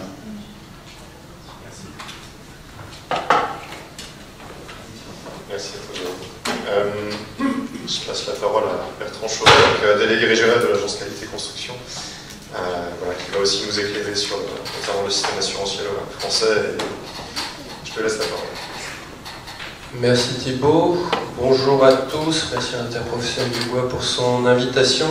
Alors, effectivement, je suis délégué régional d'une structure qui s'appelle l'Agence Qualité Construction, qui a la particularité de regrouper la quasi-totalité des acteurs de la construction en France, parmi lesquels un certain nombre d'ailleurs sont dans la salle, la FFB, la CAPEB, les bailleurs sociaux, etc. etc. Alors, habituellement, mes présentations, je les fais à partir de photographies, d'images qui sont jugées plus ou moins drôles, tout dépend du point de vue. Néanmoins, aujourd'hui, je ne vais pas vous parler de sinistralité. La demande portait davantage sur des enjeux qui demeurent, à notre sens, insuffisamment connus, qui sont la réglementation, qui sont les règles de l'art, et puis qui sont le contexte assurantiel entourant la construction bois. Alors, pourquoi je vous parle de ces sujets plus particulièrement dans la construction bois? Tout simplement parce que c'est aussi, on l'a vu, je pense qu'on l'a vu mes coachés ce matin, la construction bois continue parfois à faire un petit peu peur. Donc là, c'est également présenter des outils qui peuvent rassurer sur la construction bois et qui peuvent donner les moyens de sécuriser un projet en construction bois. Alors, ce que je voulais commencer par rappeler, c'est la différence, qui à mon sens n'est pas toujours bien maîtrisée, entre ce qui relève du réglementaire et ce qui relève du contractuel. On a évoqué un certain nombre de règlements ce matin en lien avec l'incendie, en lien avec la thermique. Pour ces textes, on est réellement sur du réglementaire. Ce sont des règlements qui ont été votés par des autorités publiques. On ne peut pas y couper. Dès lors qu'on se lance dans un projet de construction, on est obligé de les appliquer. En revanche, il y a un certain nombre d'autres textes qui sont, eux, d'ordre contractuel. C'est-à-dire qu'on va les appliquer si on le souhaite. Je pense que c'est important de revenir sur cette notion parce qu'on pense assez souvent que les normes sont d'application obligatoire. Alors c'est vrai pour un certain nombre d'entre elles, hein, celles qui sont contenues dans textes réglementaires sont de fait d'application obligatoire, mais les normes en fait sont bien une démarche contractuelle, sont bien une démarche volontaire qui va chercher à instaurer un peu de sécurité, à rassurer, on va dire, les différents acteurs de la construction. Alors, ces normes ou ces référentiels, comment est-ce qu'ils vont s'appliquer? Ils peuvent s'appliquer soit sur les produits, donc ça va être le cas par exemple de la norme NF, ils peuvent s'appliquer via des certifications, donc toujours sur les produits, à travers la marque NF, à travers les certifications du CSTB, et puis au niveau européen, ils vont s'appliquer à travers ce qu'on appelle les évaluations techniques européennes, donc, qui vont présider à tout ce qui est du domaine du marquage CE. Donc là, on est sur le choix produit.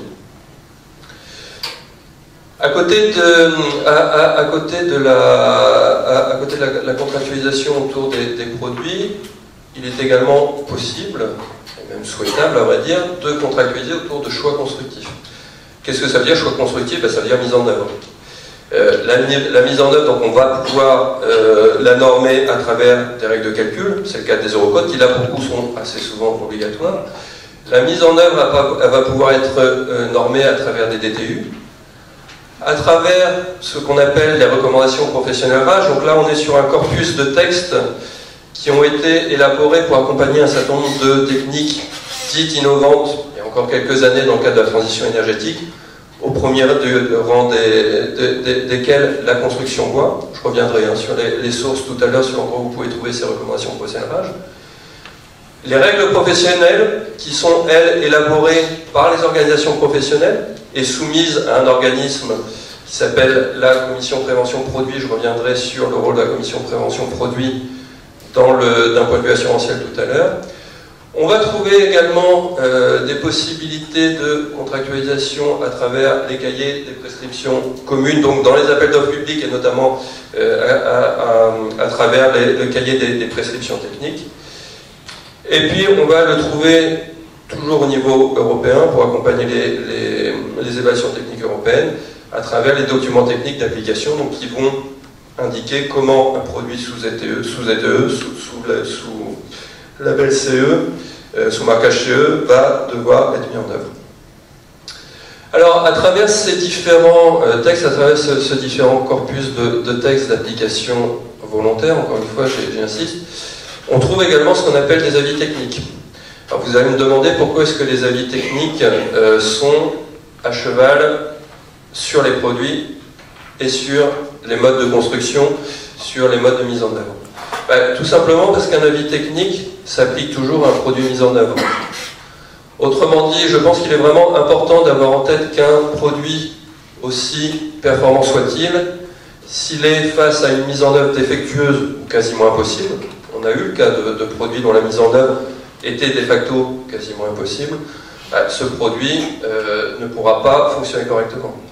A l'inverse, vous pouvez avoir les meilleurs professionnels du monde face à un produit dont la conception et la fabrication sont défaillantes, vous n'obtiendrez pas un bon résultat. Donc les avis techniques, on est bien toujours sur un enjeu qui est celui d'un produit, donc plutôt innovant, généralement, d'un produit innovant, mais mis en œuvre, et j'y insiste, un produit mis en œuvre. Alors, au-delà de ce corpus de textes, je voulais revenir un petit peu sur les ATEX, parce que bien souvent, et notamment quand j'interviens devant les écoles d'architecture en HMO, souvent quand je demande qu'est-ce qu'on a comme outil pour encadrer la mise en œuvre des produits de construction innovants, souvent, moi je m'attends à ce qu'on me réponde avis technique, a priori l'outil le plus efficace, le plus simple, et bien souvent on me répond ATEX. Donc appréciation technique d'expérimentation.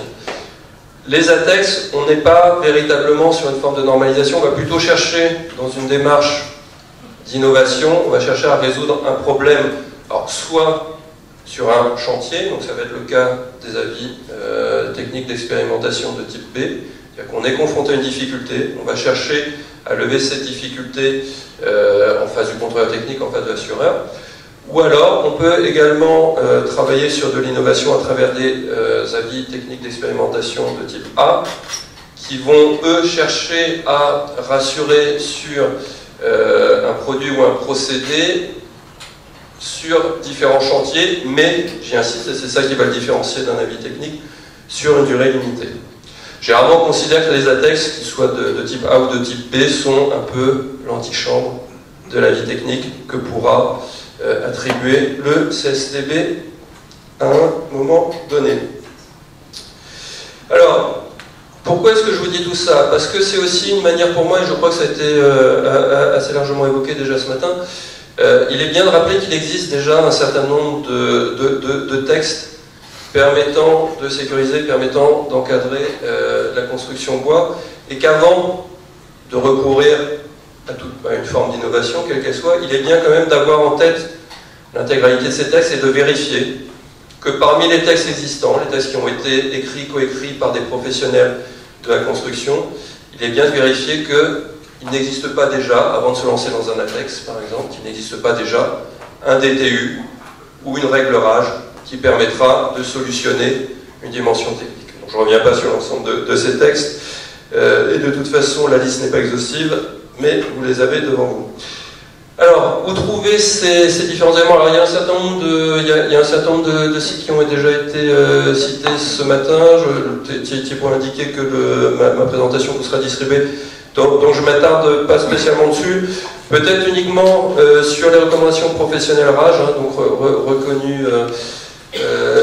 reconnues, je ne sais plus, c'est Grenelle de l'environnement, si je me souviens bien, RAGE. Je vous invite vraiment à consulter, dans le domaine de la construction bois, le site programmepacte.fr, donc rien à voir avec le programme Pacte dont il a été fait mention tout à l'heure. Pourquoi? Parce que les recommandations professionnelles RAGE sont gratuites, contrairement au DTU par exemple. Donc ça peut permettre parfois de vous trouver des solutions. Voilà, le cas de construction bois, je passe puisqu'il a déjà été évoqué. Et vous me direz, quel est l'intérêt réel de contractualisation? Pourquoi est-ce que je me lancerai dans une démarche volontaire visant à rassurer, et à rassurer qui? Bien souvent, en fait, le principal objectif, quand on se lance dans la construction, c'est avant tout de rassurer l'assureur. C'est d'avoir en face de soi un assureur qui va accepter de vous accompagner, qui va assurer, qui va accepter d'assurer l'objet que vous êtes en train de construire ou de rénover. Donc pourquoi les normes et les certifications telles que je vous les ai présentées tout à l'heure, au-delà de ce qui est du domaine du réglementaire, de ce qui est du domaine de l'obligation, pourquoi est-ce que c'est important? Je crois que ce tableau, dont je crois qu'un certain nombre d'entre vous l'ont déjà vu, ce tableau résume assez bien l'enjeu. L'ensemble des normes et des certifications telles que je vous les ai décrites, que vous trouvez en haut du tableau, normes et DTU, recommandations professionnelles RAGE, règles professionnelles, avis techniques et DTA, l'ensemble, et ATEX dans une moindre mesure, l'ensemble de ces normes, de ces certifications vont permettre de faire entrer le projet dans ce qu'on appelle les techniques courantes.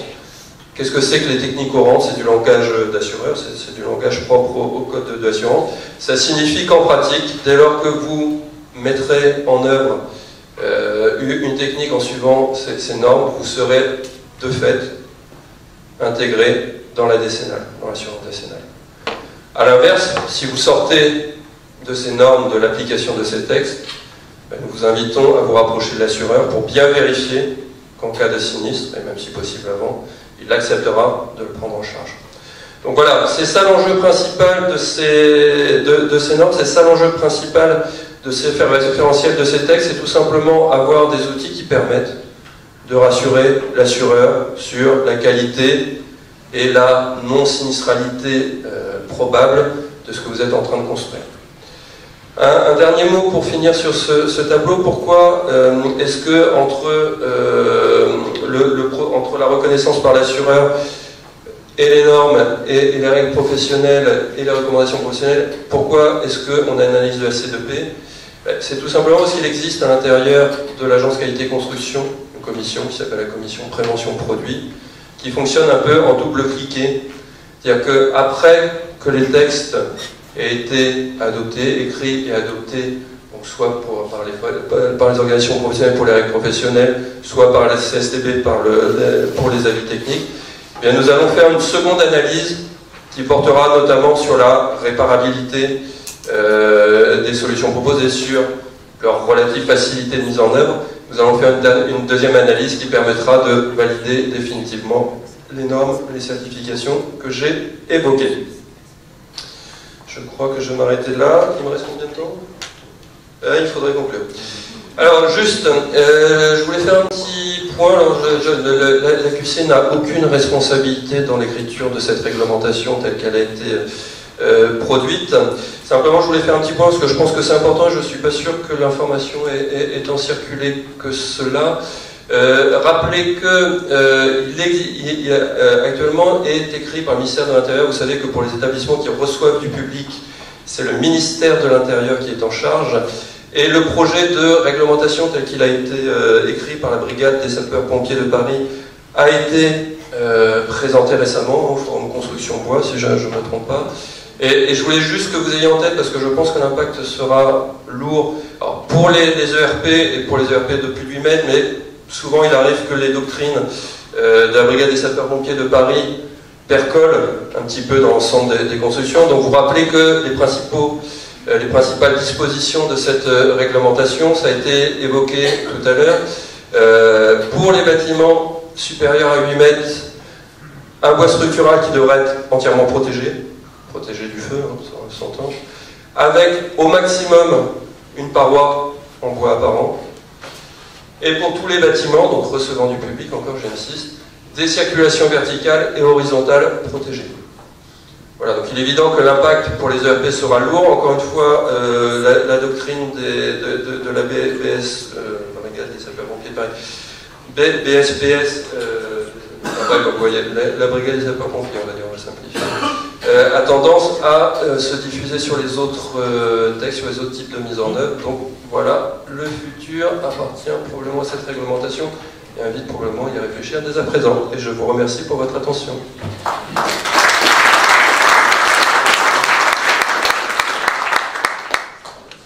Merci Bertrand, et on va encourager la dernière intervenante. Voilà, c'est pas facile, ça permettra de clore la matinée avec Katharina Mockstedt, qui est la coordinatrice du Centre de ressources environnementales test, energie.pro, et qui va vous présenter. Voilà. Bonjour, alors Katharina Mockstedt. Pour ceux qui ne me connaissent pas, je suis la coordinatrice du Centre de ressources environnementales test, ici à l'INSA. C'est un centre de ressources à l'attention des professionnels du bâtiment pour promouvoir les thématiques du bâtiment durable. C'est financé région ADEME, dans notre cas INSA et depuis peu l'EMS. Ça me fait un plaisir de passer après Bertrand Chauvet. Si vous avez trouvé ça compliqué, je vous prie, je vous invite de faire appel à un AIM au bois. Dans la région, vous payez gentiment 50%. Alors, super, j'ai ma... Voilà. Nos axes de travail sont l'animation des réseaux professionnels du bâtiment, la capitalisation et la diffusion des connaissances et du savoir, l'intégration des thématiques du bâtiment durable dans la formation. Par exemple, ici à l'ENSA, mais aussi dans le campus des métiers.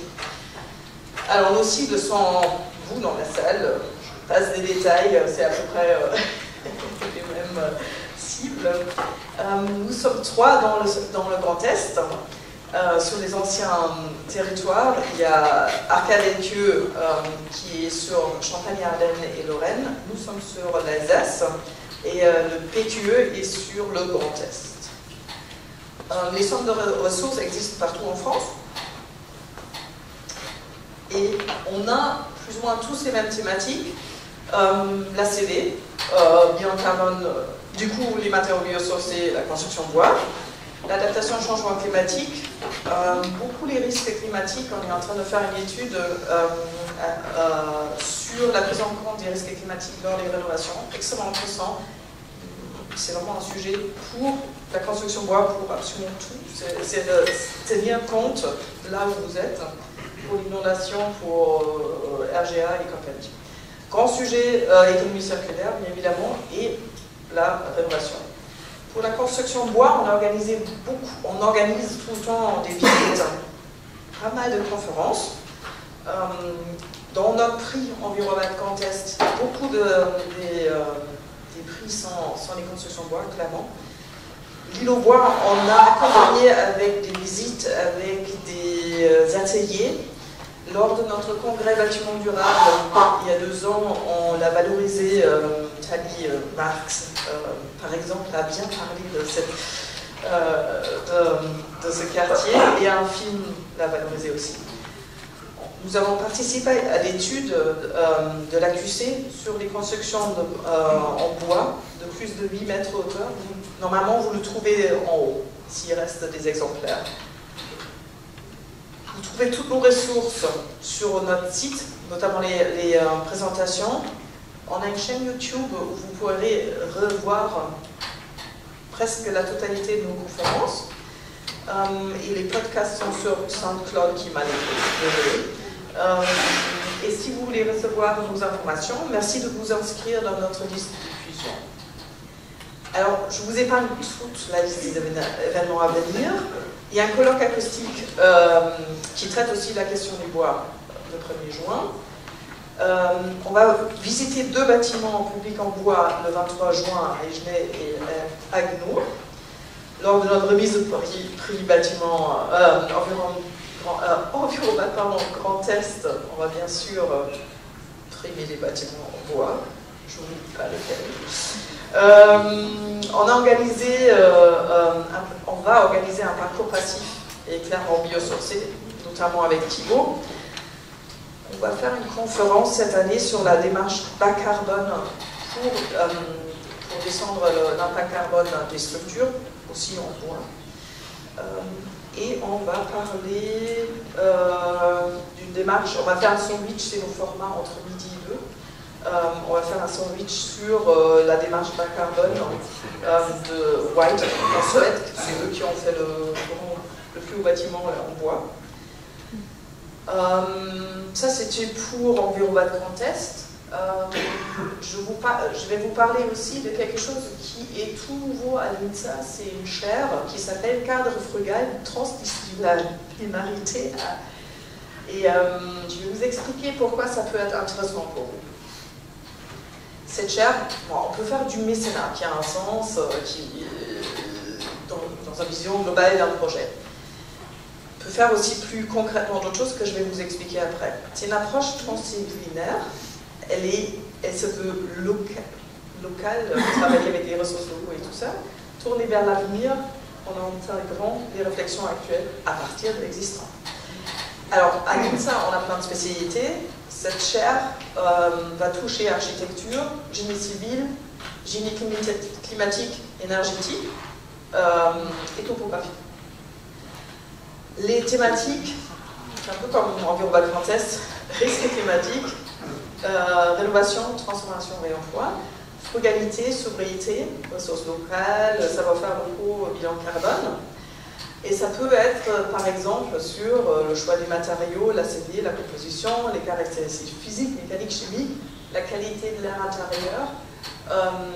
Chose très intéressante dans le réchauffement climatique, d'émanation au niveau des températures. Les biocides, la durabilité, voire le vieillissement. En fait, pourquoi passer par cette chaire? Certains d'entre vous, vous êtes déjà passé par l'INSA pour défricher, pour chercher des choses, pour chercher sur les sujets, pour gagner en compétences. Ça peut être un PRT, un projet de recherche technologique, une mémoire d'1 ou 2 semestres pour défricher une thématique. Ça peut être un PFE, un projet de fin d'études. C'est minimum 16 semaines. Là, ça va beaucoup plus loin dans la recherche et dans le développement de solutions. Et bien évidemment, le summum, c'est le doctorat ou postdoc. Toutes ces personnes ont accès aux plateformes de l'INSA. Ça veut dire si on veut tester une composition de mur, on a la fameuse boîte chaude pour avoir le transfert thermique, on a la mécanique, on a beaucoup de moyens techniques sur ces plateformes pour tester.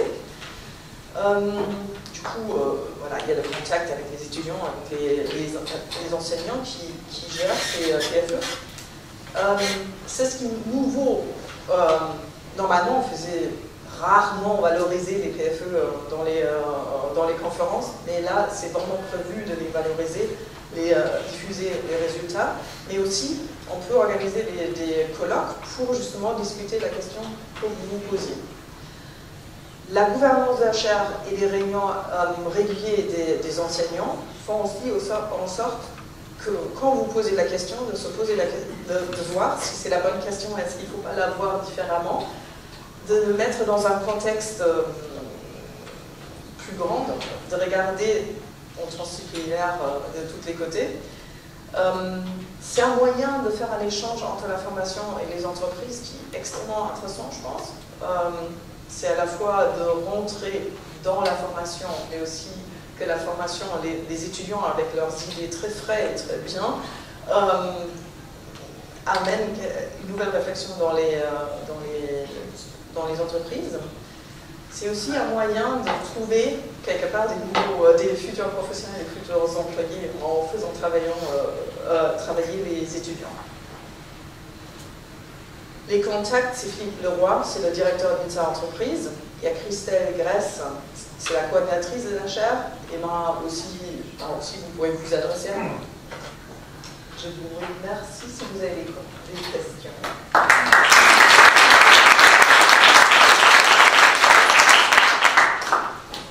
Voilà, écoutez, on en a fini avec la matinée. J'espère qu'elle vous a intéressé, qu'elle vous a apporté des réponses. Quelques informations pratiques. Donc vous êtes invité à un déjeuner qui va avoir lieu dans l'espace de l'espace œuf, qui va vous accompagner pour y arriver. Juste en sortant de la salle, bien sûr, avant de passer la porte, vous avez la documentation de la part de différents partenaires. Vous avez notamment la liste des participants aussi à cette journée, si vous voulez savoir qui est dans l'environnement aujourd'hui. C'est notamment réparti par 4 catégories, donc c'est la couleur que vous avez sur les badges, donc en rouge les entreprises, orange maîtrise d'œuvre au sens large, en vert plutôt maîtrise d'ouvrage et en bleu plutôt les organismes institutionnels. Donc voilà, si vous souhaitez rencontrer des personnes en particulier durant le déjeuner, c'est bien sûr la facilité à vivre. Durant le déjeuner, vous aurez aussi un petit diaporama qui sera projeté avec quelques projets qui ont été proposés aussi par des acteurs présents ici. Donc voilà, si ça peut susciter une discussion et un échange, et puis on se retrouvera à partir de 14h15 pour le début des rendez-vous dans une autre salle qui a été aménagée exprès. J'en profite pour remercier très chaleureusement Yacine et Elodie aussi qui enregistrent toute cette matinée et qui ont été d'une aide logistique absolument indispensable. Donc merci, bon appétit et puis à tout de suite.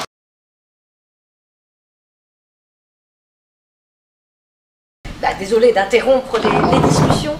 Je crois que ce temps qu'il a fallu pour revenir en collectif montre tout ce que vous avez à partager entre vous. Je crois que j'ai l'impression que c'était une bonne chose que cette rencontre soit organisée. J'étais avec vous jusqu'à ce matin la pause, et donc j'ai pu entendre pas mal de choses. Et puis Tali vient de me faire un petit débrief également. Je crois que c'est extrêmement important quand on est sur des sujets où on tâtonne parfois un petit peu, où on innove, où tout n'est pas préécrit, où on n'est pas forcément complètement structuré pour bien répondre aux enjeux, de se parler, de poser les difficultés. Il y a un certain nombre ont été posées ce matin pendant que j'étais là pour vous entendre, pour surtout trouver ensemble les réponses, les façons de procéder. Je pense que nous, collectivités, on peut avoir notre rôle à jouer pour vous aider à avancer. Vous avez bien sûr votre interprofession, vous avez chacun dans les métiers où vous êtes vos groupements professionnels qui vous permettent d'échanger sur les questions de recrutement, sur les questions de pratiques professionnelles, sur toute une série de questions techniques, mais on voit bien que c'est en travaillant ensemble qu'on peut répondre aux enjeux. J'entendais notamment ce matin que les cahiers des charges sont parfois très complexes, très ambitieux. Ça, je revendique côté collectivité métropolitaine qu'ils soient ambitieux parce qu'on veut aller vers la transition écologique du territoire, parce qu'on veut promouvoir des nouvelles façons de faire et que tout ça doit se faire dans les bonnes règles et avec les règles de sécurité incendie, c'était évoqué, avec le confort pour les personnes, avec au maximum bien sûr du biosourcé, de la production locale, une logistique qui soit la plus durable possible. Donc tout ça fait des empilements de contraintes et je crois que c'est important aussi pour qu'on progresse tous ensemble. En même temps, il faut que ces contraintes soient gérables, atteignables, que le cahier des charges soit clair, compréhensible, et ça c'est les choses sur lesquelles je pense typiquement il faut qu'on travaille ensemble. Si j'entendais ce matin que oui, on a des cahiers des charges exigeants, mais parfois dans la formulation de nos exigences on n'est pas compréhensible, et du coup on risque de faire travailler des acteurs un peu pour rien parce qu'ils vont répondre à côté de la plaque, ça c'est pas bon. Tout le monde perd son temps, nous collectivités on perd notre temps parce qu'on n'a pas les réponses qui conviennent, qui répondent à nos attentes, et puis vous acteurs qui répondez, vous perdez votre temps aussi, ça va pas. Et il faut qu'on se mette ensemble autour de la table pour s'aligner, identifier bien les attentes, les contraintes des uns et des autres, et du coup, sans rien fausser au jeu des concurrences qui doivent se faire, et plus encore que partout ailleurs dans le cadre des marchés publics, être aligné sur ce qui est possible, sur ce qui est souhaitable et sur la façon, le rythme auquel on peut y aller. Donc c'est ce que j'espère que nous arriverons à faire ensemble. Il y a encore des rendez-vous professionnels qui vont suivre, donc j'espère qu'ils vont être efficaces entre vous. Je voudrais en tout cas vous remercier toutes et tous ceux qui ont organisé, bien sûr. Un petit merci particulier à Athalie dans les équipes de l'Eurométropole, à tout le monde. et à tous les partenaires qui se sont mis autour de la table, bien sûr FIBOA, bien sûr l'INSA, le pôle Fibre Énergie Vie. Enfin, voilà, je vais forcément en oublier si je commence à faire des listes, mais vraiment ravi que ce temps d'échange ait réuni beaucoup de monde. Vous êtes encore nombreux à l'heure qu'il est, je sais combien c'est difficile de pouvoir organiser son agenda pour pouvoir consacrer une journée complète à des sujets comme cela, et j'espère surtout qu'il va en sortir des choses fructueuses et qu'on va sans doute se retrouver d'ici à un an en pouvant faire le bilan de choses qui ont avancé entre-temps. Donc à nouveau, merci à toutes et tous, et puis bon courage pour la mise en œuvre de tout ce qui se sera dessiné aujourd'hui.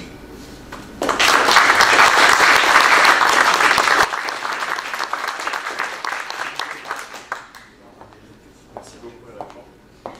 Merci beaucoup. Juste pour la fin de la journée, pour ceux qui le souhaitent, donc là on vous laisse bien sûr finir vos échanges si vous le souhaitez. Il faudra rentrer un moment, hein. Non, pardon. Et donc pour ceux qui avaient pris des rendez-vous personnalisés, donc à partir de 16h, vous l'avez constaté, il y a pas mal de gens qui sont partis, donc là c'est pareil, on ne peut pas vous garantir que tout le monde est encore là, on s'en excuse. Mais en tout cas, n'hésitez pas à venir nous voir pour qu'on puisse arranger les rendez-vous en fonction de ce qui avait été prévu, voir si les gens sont encore présents. Et puis bien sûr, les personnes qui ont fini leurs entretiens, on vous souhaite encore une très belle fin de journée en vous remerciant de votre intérêt et de votre présence. Je m'associe au remerciement de Madame Jean pour remercier tous les services techniques qui nous ont aidés, donc Thalie, le pôle, et mes collègues aussi, Pierre notamment, qui a tout organisé dans la phase de rendez-vous. Et voilà, c'est pas une mince affaire, et en plus il est arrivé il n'y a pas si longtemps, donc c'était un beau premier challenge pour lui, donc merci à lui. Voilà, donc merci encore, et puis j'espère que ça vous a apporté les éléments de réponse que vous étiez venus chercher ce matin. Voilà, bonne fin de journée.